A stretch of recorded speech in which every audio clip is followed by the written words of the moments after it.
français, c'est déjà c'est un outil. Pour moi, c'est ce qui me permet de gagner ma vie. Donc, et c'est une passion aussi. Et j'ai commencé à rapper en 1995, mais j'ai commencé à rapper en anglais. Parce qu'à l'époque, bon, ma génération, on ne savait pas qu'on pouvait rapper en français.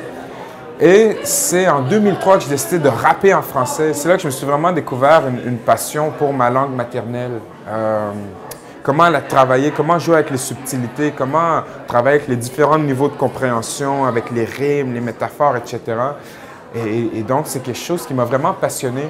J'aimais travailler l'anglais, j'aimais travailler les mots, mais quand je suis tombé dans ma langue maternelle, j'avais une plus grande compréhension. Donc, tout simplement, mon outil devenait beaucoup plus vaste et j'avais beaucoup plus d'opportunités pour écrire.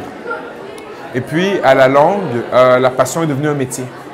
Et donc, à travers les albums, à travers les concerts, mais aussi à travers les ateliers d'écriture. Et le français est devenu pour moi un billet de train, un billet d'avion qui me permet de voyager partout autour de la planète.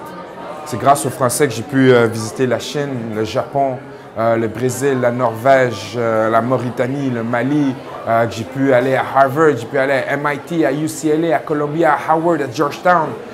C'est vraiment le français qui m'a permis de sortir du quartier, en fait, de sortir de la ville, de sortir de la province pour me promener un peu partout sur Terre, pour rencontrer des gens de différentes classes sociales, de différents types, tout simplement, des détenus, des écoles privées, des écoles de quartier, tout ça grâce au français et au rap, en fait, mais les deux, pour moi, sont intimement liés.